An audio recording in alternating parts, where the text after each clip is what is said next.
El siguiente programa es familiar. Puede contener escenas de violencia moderada. No contiene escenas de sexo. Para mayor comprensión de los menores de edad, debe ser visto en compañía de un adulto responsable.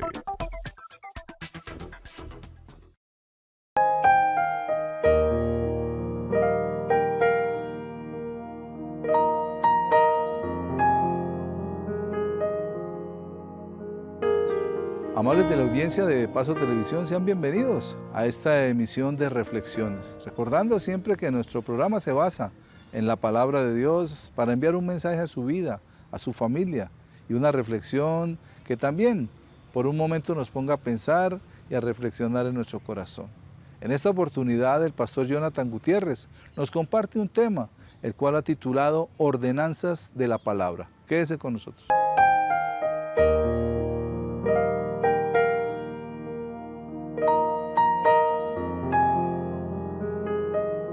¿Has escuchado esa frase de que Dios tiene que estar en tu familia, que invita a Jesús a tu matrimonio y que todo va a ir muy bien y a veces parece que como que fuera oración, ¿no? Señor, oramos para que tú estés en medio de nuestra familia, de nuestro matrimonio, y como si fuera magia. Pero en realidad, ¿qué significa tener a Dios en la familia o tener a Dios en el matrimonio? ¿Qué significa tener a Jesús como el centro del matrimonio? Y creo que la Biblia nos enseña de que tener a Jesús como centro en el matrimonio significa que nos sometemos todo a lo que Jesús dice, sencillamente. O sea, ya no es lo que el marido piensa o lo que el esposo como jefe del hogar piensa o demanda, sino qué es lo que la Biblia dice al respecto. Ya no es que la mujer es la que manda en la casa, no, ya es lo que la Escritura dice. Tampoco es lo que los hijos dicen o como los hijos les parece vivir, no, es lo que la Escritura dice. Esto es una de las ventajas del cristianismo, a diferencia de tener una vida secular, por ejemplo. Personas que tienen una vida secular, es decir, que la religión, no es que no crean en Dios, de pronto la religión no es tan importante, o perdieron todo afecto religioso, diría así. La pregunta es, ¿cuál es la autoridad en la casa o en el hogar? Por ejemplo, si el marido dice, a mí no me gusta que tú seas así o asá o X, y si la mujer pregunta, ¿y según quién usted dice que yo no tengo que ser así? ¿Sabes qué? Tus argumentos serán, pues según yo porque soy el que doy más plata, o según yo porque soy el que hablo más duro, o según yo porque soy el que pego más duro. Entonces, a veces en nuestros conflictos de matrimonio no tenemos una autoridad y la única autoridad es quien habla más duro, quien argumenta mejor o quien aporta más a la economía. Y yo te digo, es difícil tener una familia así. La propuesta que tiene el cristianismo, y esto te va a interesar mucho si estás explorando, si vas a volverte cristiano o quieres escuchar un poco, valdría la pena que vieras de que en la Biblia se enseñan unos estándares de familia que tú puedes acudir a ellos. Por ejemplo, en Efesios, el capítulo 5 y capítulo 6, Pablo habla de muchas maneras de abordar la palabra de Dios en la familia. Por ejemplo, dice capítulo 5, verso 22, las mujeres estén sometidas a sus propios maridos como al Señor, porque el marido es cabeza de la mujer, así como Cristo es cabeza de la iglesia, siendo él mismo el salvador del cuerpo, pero así como la iglesia está sujeta a Cristo, también las mujeres deben estarlo a sus maridos. A ver, yo creo que ya esto, de pronto tú estás haciendo cara con esa palabra de estar sometidos, y más en Santander, donde yo me voy a someter a mi marido, ¿cómo es posible eso? Nunca nos sometemos. Creo que esto te causa ruido, pero tienes que entender el pasaje, porque aquí hay una lógica. Este sometimiento no tiene que decir de que tú tienes que aceptar todo lo de tu marido. Por ejemplo, si tu marido es una persona grosera, violenta, créeme que la Biblia no te está diciendo tienes que someterte y soportar golpes. No te está diciendo eso. Lo que sí te está diciendo es de que la Biblia plantea un orden. Si este marido, dice más adelante, versículo 25, maridos, amen a sus mujeres, así como Cristo amó la iglesia y se dio él mismo por ella para santificarla, habiéndola purificado para el lavamiento del agua con la palabra, a fin de presentársela a sí mismo una iglesia en toda su gloria, sin que tenga mancha ni arruga, ni cosa semejante, sino que fuera santa e inmaculada. Así deben también los maridos amar a sus mujeres como a sus propios cuerpos. el que ama a su mujer, a sí mismo se ama. Mira qué tan interesante el equilibrio que la Biblia habla. Muchos critican que la Biblia es muy machista. Si la Biblia fuera machista, no hablaría el lugar que le da a la mujer en culturas tan androcéntricas, tan centradas en el hombre, como lo dice la Biblia. Eso es interesante porque una mujer dice, yo no me voy a someter a mi marido en lo que dice. Mira, si tu marido es una persona violenta, si tu marido es una persona que está lejos de Dios, si tu marido no se somete primeramente a Dios y a su palabra, difícilmente tú tendrás que someterte a tu marido, porque vas a correr peligro en ciertos casos. Pero mira esto, el marido debe amar a su mujer como Cristo amó la iglesia, se sacrificó por ella. Estos son estándares muy altos de ser un esposo ideal, un esposo que está atento. Dice, una iglesia sin mancha y sin arrugas, o sea, que está pendiente de la estética de su iglesia, o sea, que como esposos estamos atentos de nuestras esposas. Mira qué tan interesante esto.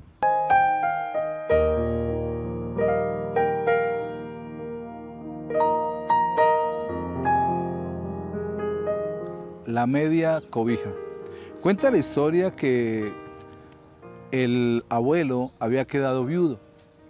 No tenía casa propia, pagaba arriendo y vivía en una casa grande, la casa familiar que llamaron por mucho tiempo.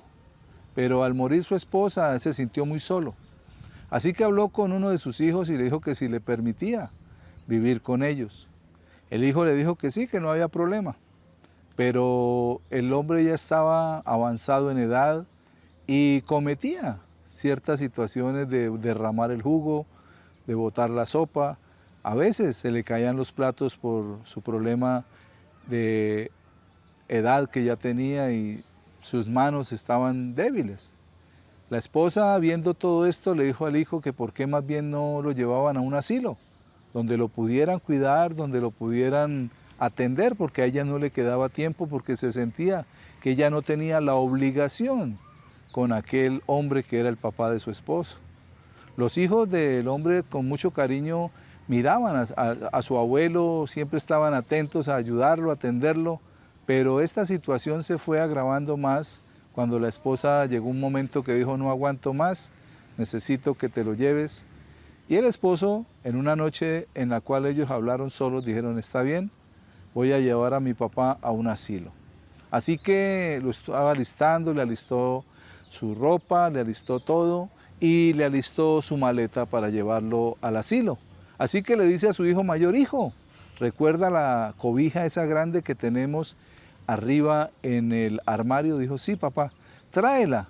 Voy a llevarla para que tu abuelo, cuando lo reciban allá, él se pueda arropar con esa cobija.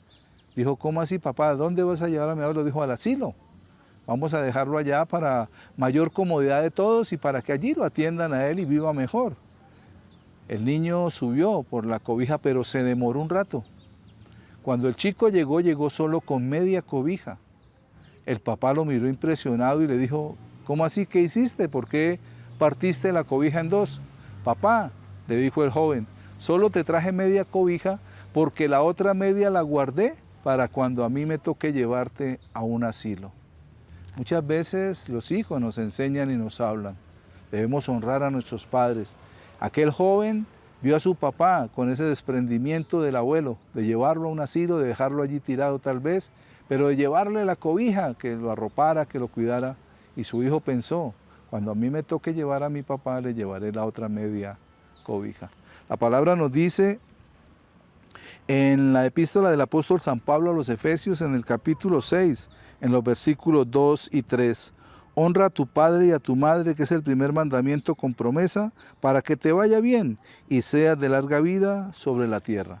Debemos pensar antes de actuar y sobre todo en amor hacia aquellos que nos dieron la vida, pero también nos sostuvieron y nos levantaron hasta que fuimos hombres hechos y derechos. Reflexionemos.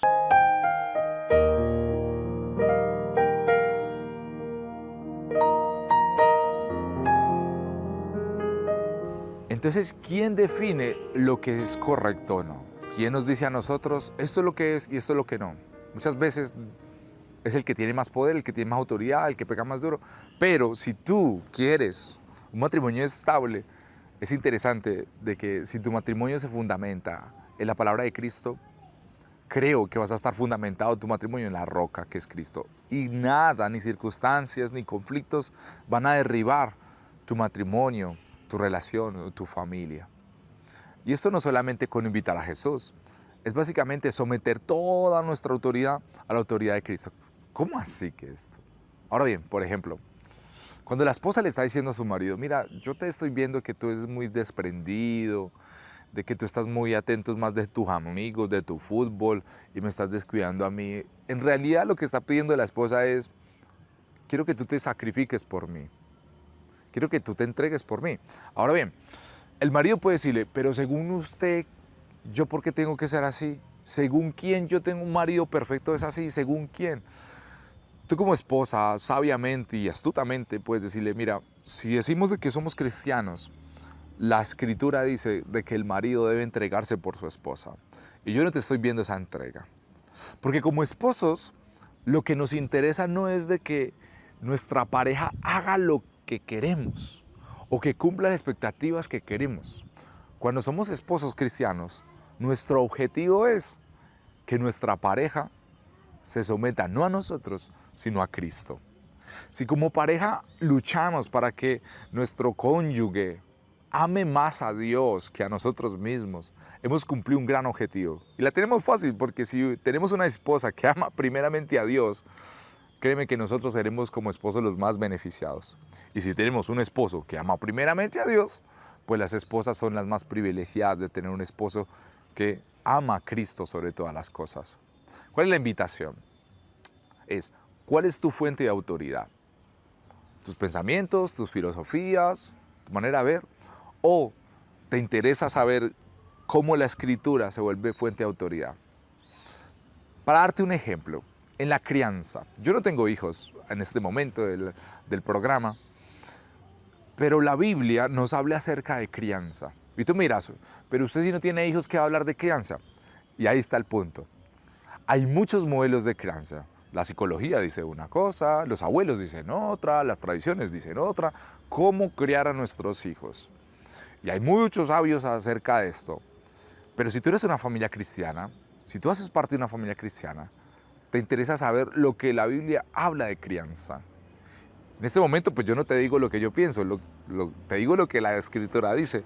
Capítulo 6 de Efesios. Hijos, obedezcan a sus padres en el Señor, puesto que es justo.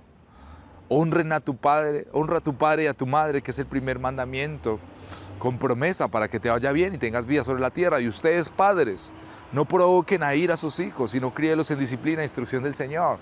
Mira los estándares bíblicos. No solamente la Escritura se vuelve fuente de autoridad para el matrimonio, sino que la Escritura se vuelve fuente de autoridad para nuestra crianza. Mira cómo llama a los hijos. Hijos, obedezcan a sus padres en todo.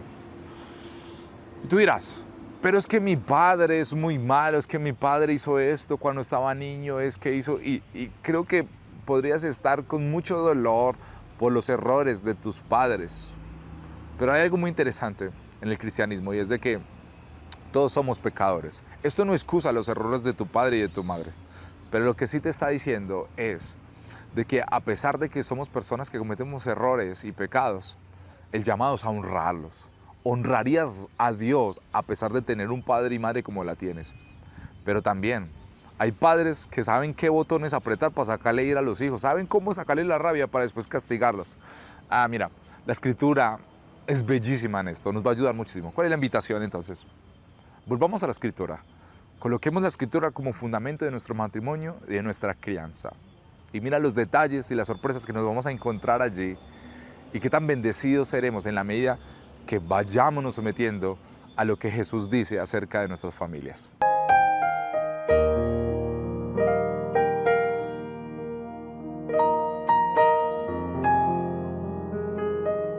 Con el mensaje que nos comparte el pastor Jonathan, podemos entender cómo la palabra, a través del apóstol Pablo, le está diciendo a las mujeres que se sujeten a sus maridos. Sabemos que a veces es complicado, Pero también el apóstol Pablo está diciendo a los hombres que deben amar a sus mujeres como vaso frágil, que deben amar a sus mujeres. Y una mujer que se siente amada, una mujer que se siente cuidada, una mujer que se siente protegida, se va a sujetar plenamente a su esposo. No por golpes, no por palabras fuertes, no por gritos, sino por amor. Entonces podemos entender el principio y el propósito de lo que la palabra nos dice para aplicarlo en la familia. Debemos entender que el hombre es llamado a cuidar, a proteger, a ayudar a su esposa, y la mujer se someterá con todo el amor y con toda la pasión porque se siente también amada y cuidada. Vamos a un corte de comerciales y ya regresamos con reflexiones.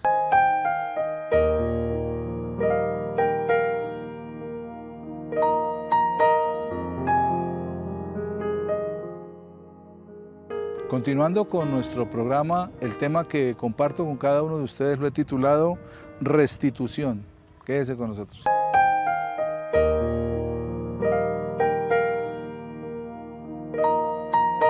En muchas oportunidades hay personas que se quejan.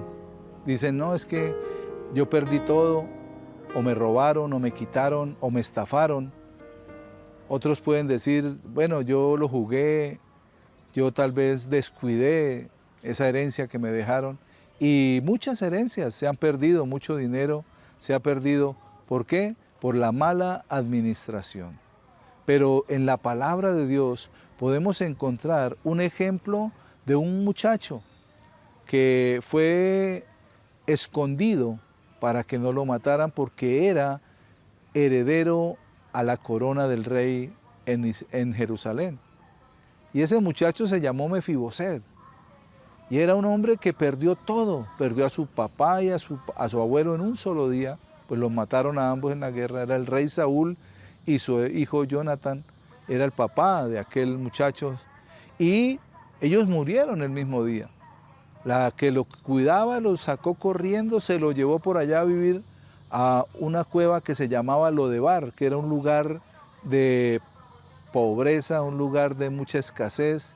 Y allí vivió por muchos años hasta que Dios puso en el corazón de David, del rey David, que aquel hombre necesitaba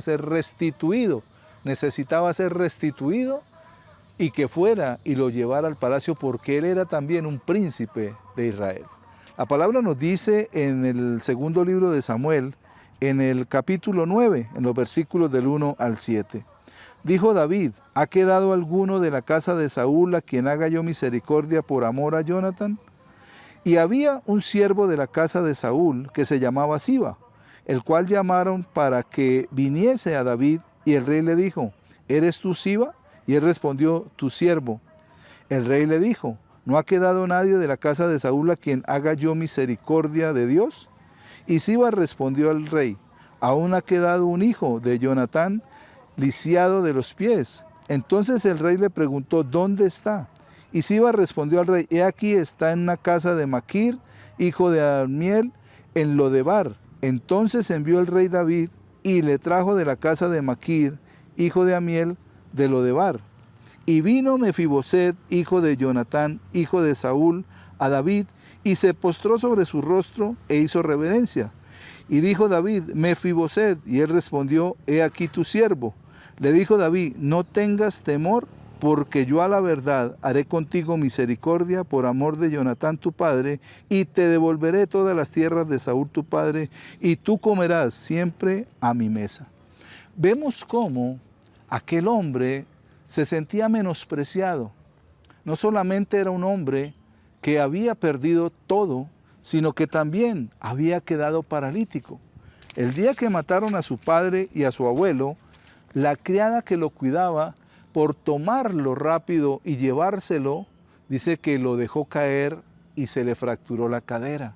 Entonces él quedó lisiado de los pies. Y fuera de eso lo llevaron a la casa de Maquir en Lodebar, un lugar que no era muy apetecible para vivir porque era un lugar de soledad, de escasez y de miseria. Pero allí lo llevaron y allí vivió por muchos años, hasta que Dios coloca en el corazón de David traer restitución a aquel hombre que ya desde niño había perdido a su padre, pero que ya era un hombre, ya había crecido, tal vez con sus limitaciones y todo, pero se había mantenido vivo. Y Dios coloca en el corazón de David, dice, ha quedado alguno de la casa de Saúl, hijo, alguno de los descendientes de Jonatán, mi amigo, al cual amaba porque eran amigos entrañables, y dijo, para hacer misericordia. Tal vez a veces sucede, muchas personas, como les decía al principio, han perdido todo, pero Dios tiene misericordia y Dios lo que quiere es traer restitución a la vida de esa persona. Necesitamos comprender que Dios es un Dios de misericordia y dice la palabra que son nuevas cada mañana.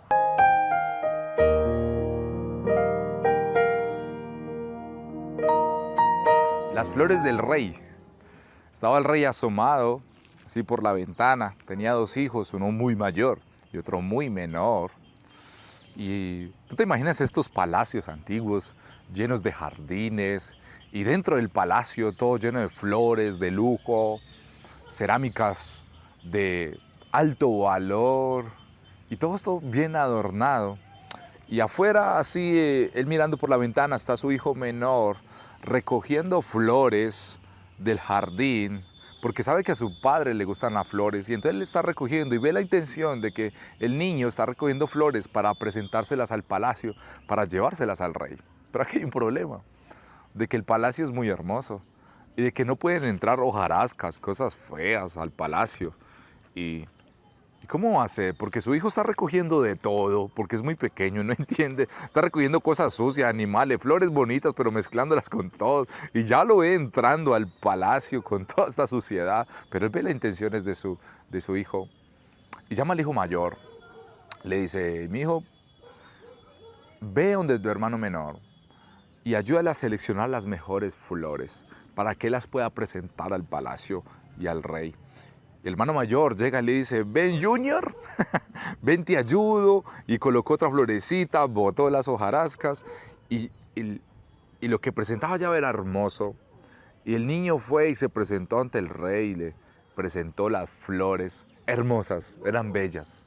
Ahora ya podían presentárselas al rey. Mira y reflexiona sobre las dinámicas de esta familia, ¿sí? Pero también tenemos el corazón de Dios. Mira, el Dios cristiano es un Dios santo, perfecto. No permite impurezas, no permite injusticias dentro de su casa, dentro de sus hijos. Nosotros como seres humanos somos astutamente pecadores. Nosotros como seres humanos somos de los que recogemos, mezclamos las cosas bellas con las cosas feas, en todo. Revolvemos las cosas bonitas con las cosas horribles, en toda nuestra vida, en la política, en la academia. O sea, hacemos una cosa bien, pero con el codo estamos borrando lo malo. O sea, y queremos presentarnos a Dios con... Mira, a Dios solamente te puedes presentar si eres perfecto. Eres perfecto. Si eres perfecto, te presentas delante de Dios. Hace más de 2000 años, Dios tiene un plan. Y Él envía a nuestro hermano mayor, al primogénito de la creación, a Jesucristo. Y le dice, vaya y purifique a estas personas. Ayúdeles con sus errores. Purifíquelos con su sangre. Para que cada uno de nosotros nos presentemos delante de nuestro Padre perfecto, puros y sin mancha. Cuando tú te presentas delante de Dios, te presentas gracias a la obra de santificación y de pureza que hizo Cristo Jesús con nosotros. Mira, en la familia tenemos muchos problemas, en la familia todavía tenemos muchos errores. Pero ¿qué tal si nos aprendemos a ver como Dios nos ve a nosotros? Que sí que tenemos errores, pero ¿qué tal si aprendemos como a quitar todas las cosas malas de cada persona y empezarnos a enfocarnos en aquellas cosas positivas que tienen? Quizás nuestro trato con ellos va a cambiar. En la medida que Jesús diariamente nos ayuda a quitar todas las impurezas y nos deja como algo hermoso y valioso. Y algún día va a llegar, donde seremos hermosos para el Padre. Y Dios se va a encargar de purificarnos cada vez más. En nuestra vida, en nuestra familia y en nuestra sociedad. Reflexionemos.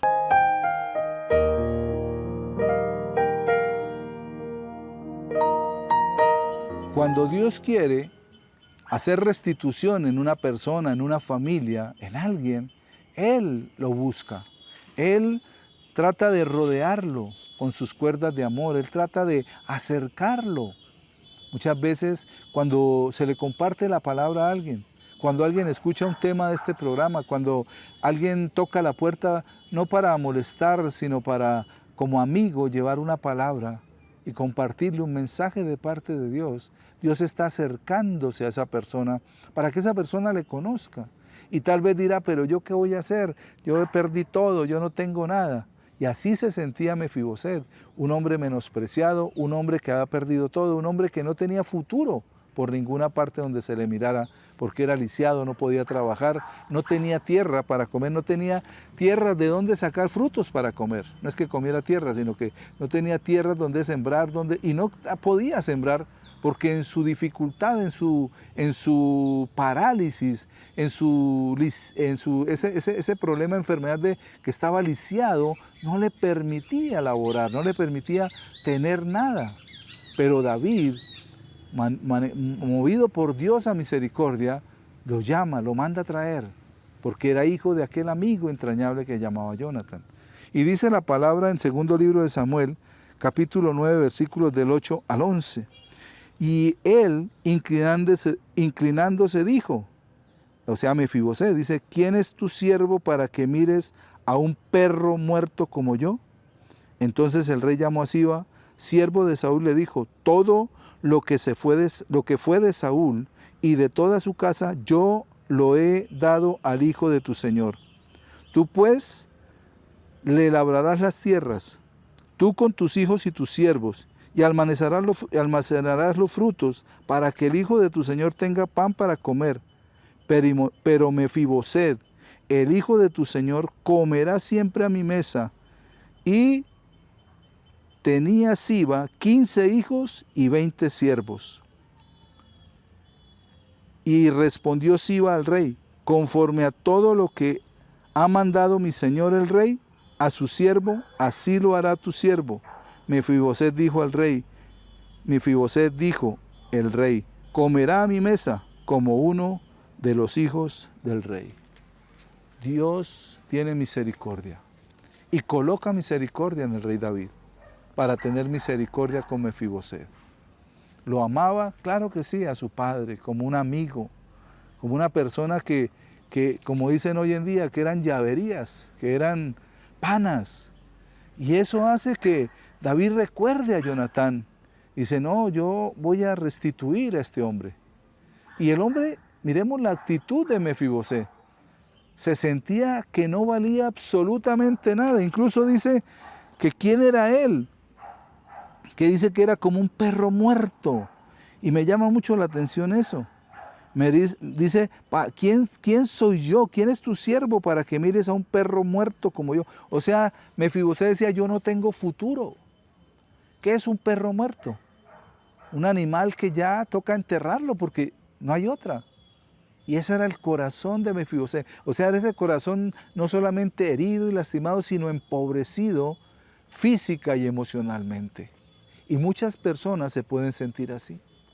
Muchas personas hoy en día se pueden sentir como Mefiboset, despreciados, alejados de lo bueno, tal vez de la forma de vivir bien. Pero el rey tenía una sorpresa para él. Recordemos que David simboliza a Dios. Y tenía una sorpresa, y esa sorpresa Dios la puede tener para usted, amable televidente, que puede estar en esa circunstancia. Tal vez su esposa lo echó, tal vez se le acabó el trabajo, tal vez sus negocios se acabaron, pero Dios quiere restituirle. Dios quiere restituirle porque lo que Dios tiene en su corazón es amor para con nosotros los hombres. La palabra nos dice en el libro de Joel, capítulo 2, versículos 25 y 26, la palabra.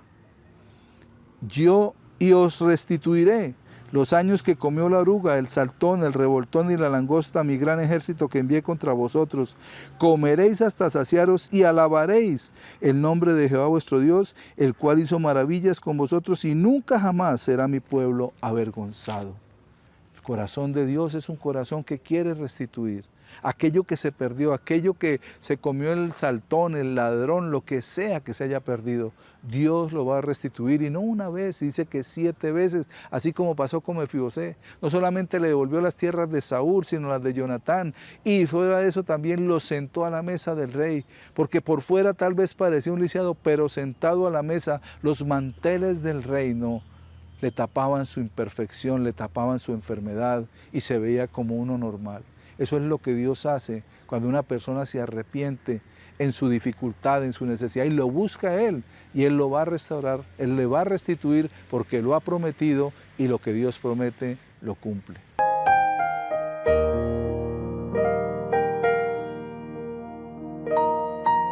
Con este tema podemos ver algo importante. Dios quiere restaurar a aquel que lo ha perdido todo, aquel que incluso hasta su movilidad se perdió, pero Él tiene personas alrededor que va a poner para ayudarlo. Pero algo que debemos hacer es que no nos apartemos. Cuando recibamos la bendición, no nos apartemos de Él, sino que sigamos creyéndole por sus milagros, por sus propósitos, cumpliéndose en cada una de nuestras vidas. Amables televidentes, gracias por acompañarnos esta media hora y por poder compartir juntos nuestro programa Reflexiones. Que Dios les bendiga.